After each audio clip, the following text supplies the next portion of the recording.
Chapter 23. A Full Head of Steam. 1900s. Boiler Bust. Yaharsh. H. A Fit of Anger. His boiler busted, and he was steaming mad. When the year 1900 came, there were 76 million people living in the 45 states that made up the United States. A cyclone, hurricane, hit Galveston Island, killing thousands of people, as 10 to 6 to 12K, making it to date the worst natural disaster in U.S. history. In the following year of 1901, President William McKinley was shot and later died from the wound, becoming the third U.S. president to be killed. His vice president, Theodore Roosevelt, served 2 terms and refused a third-term bid.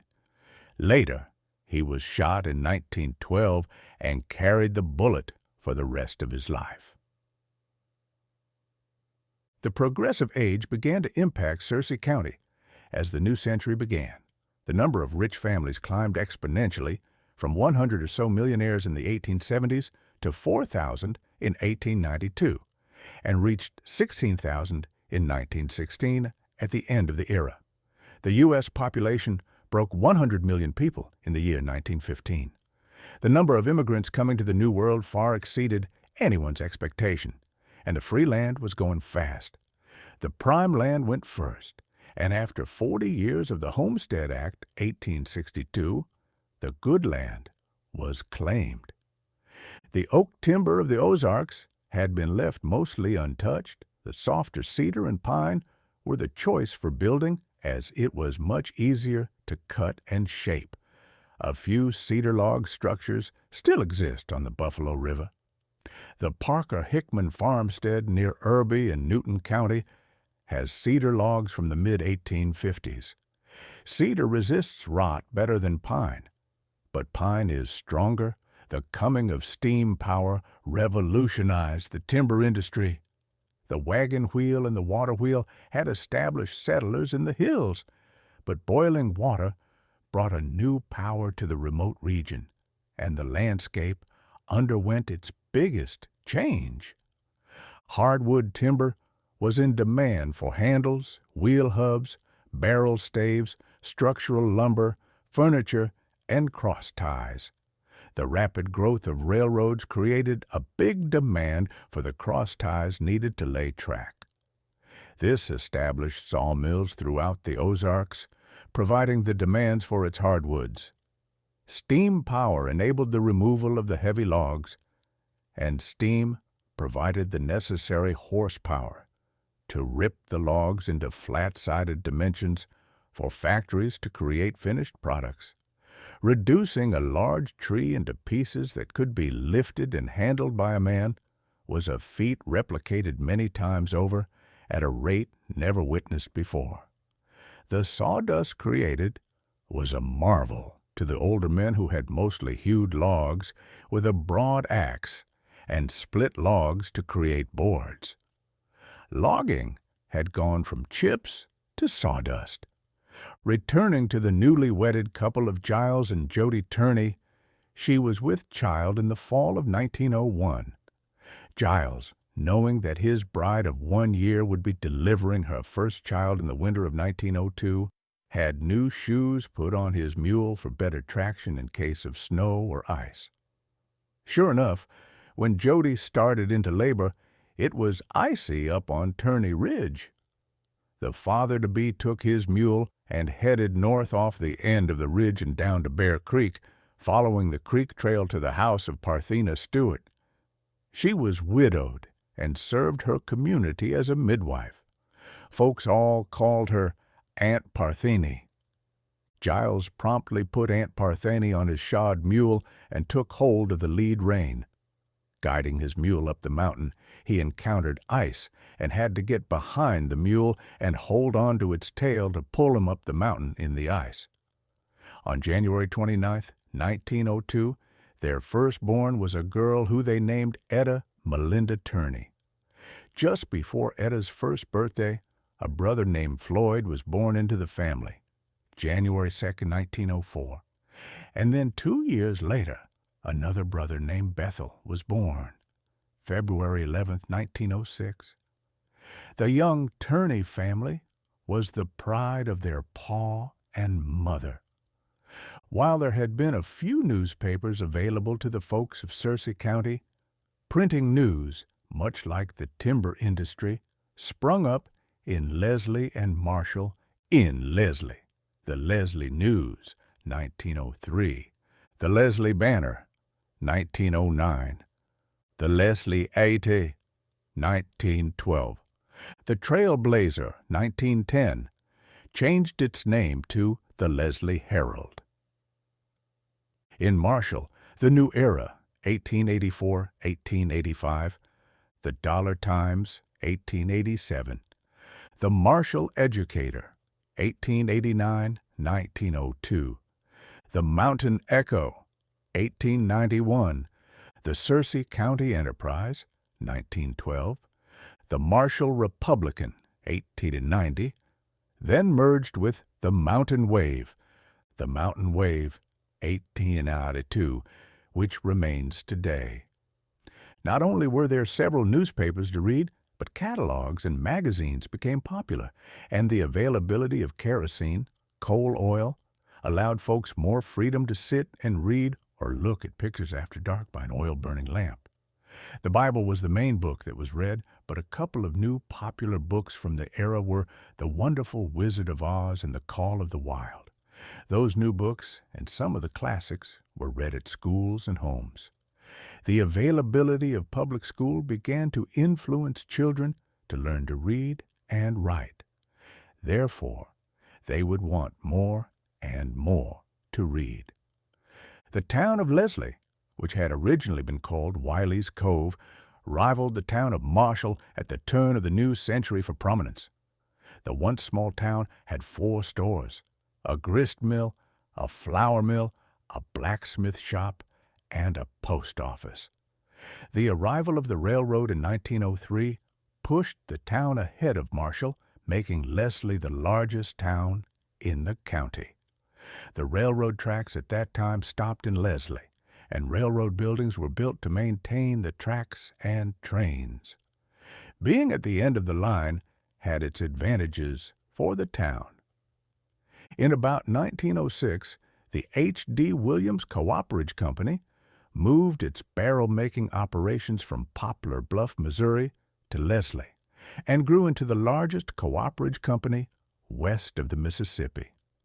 At its peak, it became the county's largest employer of more than 500 men, making 3,000 oak barrels a day. Related industries and commerce brought money and opportunity, as well as new citizens to the area. Searcy County had a good taste of the progressive age. Housing in the town exploded, and 4 hotels were built.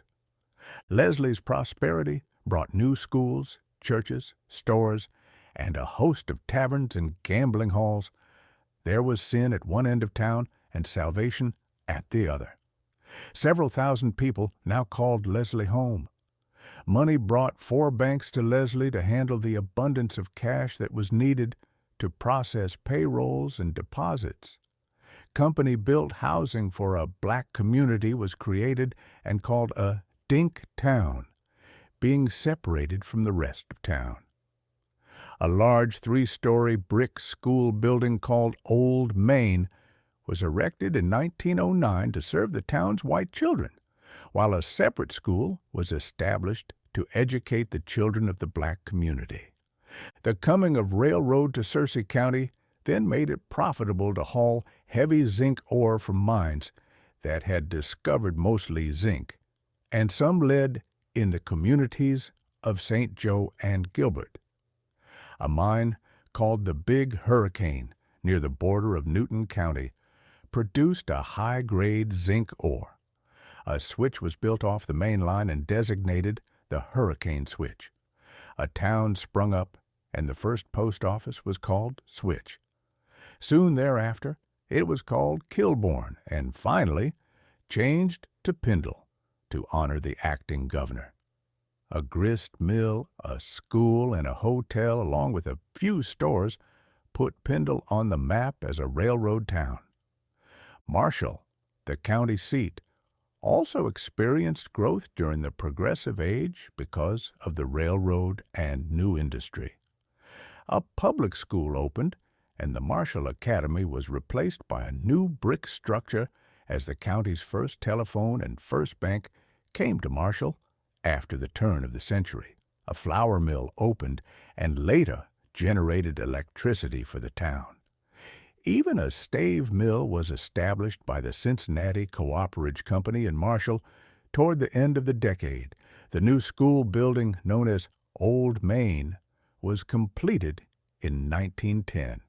Two grandsons of Billy and Katie Harness, William Earl and Perry Ray Harness, later graduated at that high school. By 1905, the population of Marshall was over 700. A newspaper told of a visitor to Marshall who was thought to be the oldest man alive in Searcy County. William Marlowe was 97 years old at the time and rode his horse to Marshall from his home in Witts Springs. He was born in 1801 and came to Arkansas from the state of Missouri about 12 years before the article about him was written. He had been a farmer all his life and told the folks he had made 80 crops in his lifetime. Mr. Marlowe was a true old-timer. Railroad towns sprung up along the railroad tracks throughout the Ozarks. In Searcy County, a gap was cut into the mountain to keep the tracks at an acceptable grade in the town of Baker, east of Marshall. The little town became a timber shipping point and supported stores and a post office. Another town named Gilbert sprung up where the train crossed the Buffalo River. A mill that worked red cedar shipped the scented wood to be made into pencils. Gilbert had its stores, a post office, and a saloon. The railroad town of St. Joe was a loading point for mines and timber. The old town was on Mill Creek, west of the railroad. The town moved its buildings, and stores opened as well as a hotel building that still stands there today. Lime and crushed rock were mined and shipped from there. To the east and just north of Marshall, the railroad town of Zack developed as a shipping point for lumber, zinc, and produce. Apples were stored in Blowing Cave near the town as a storage facility from the locally produced orchards, and a tramway from the cave was used to move apples to and from the railroad siding. A new sound had come to the county. Soon the sound became familiar as a train rumbled down the iron rails, hissing and puffing its steam and blowing the horn to warn and announce its advent upon crossings and sidings and its departures. From miles away, the new sound rang and echoed up the hollers of the hills, announcing the age of progress had come to the remote Ozarks. The trains also brought people from near and far to visit or move to the prosperous towns along its route. Besides the iron horse, the mills that ran on steam power were belching out their clouds and smells of burning wood or coal that the railroad was then hauling into the county. The iron beasts, like Leviathan, breathed fire and consumed water and carbon. What a spectacle to see steam shovels making a roadbed for iron rails spiked to cross ties and a wook train following behind. Called an iron horse by the Native Americans, the engine bellowed smoke, hissed, spit steam, clanked and chugged as its wheels sang and squealed. A whistle and bell were added to the many sounds of the steam engine train. Those mighty sounds scared and excited both men and beast.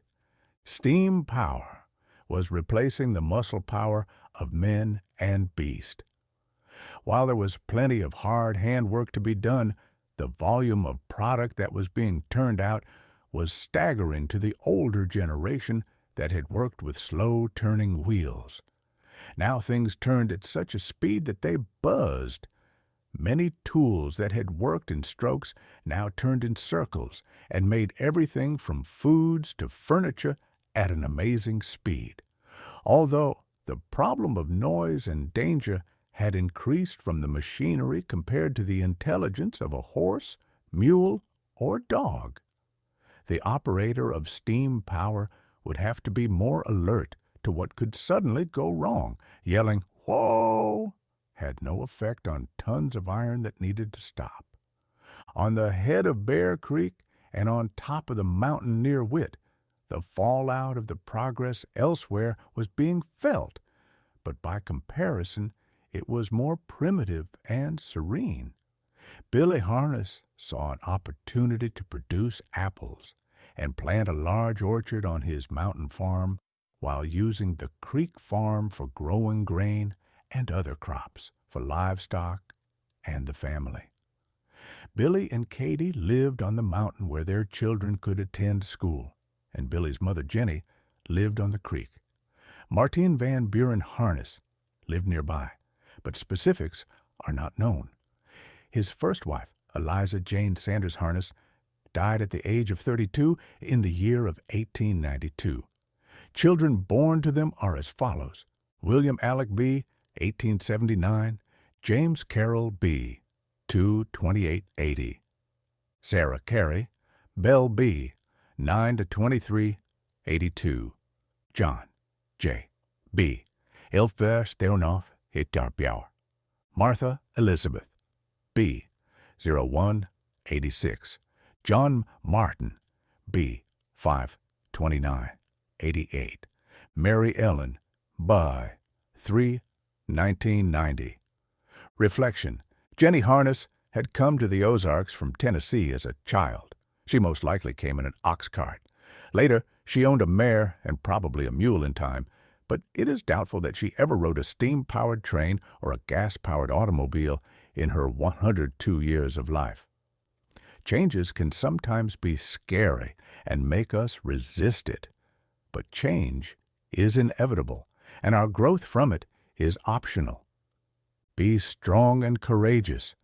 Do not be afraid. Do not be discouraged, for the Lord your God will be with you wherever you go. Joshua 1:9.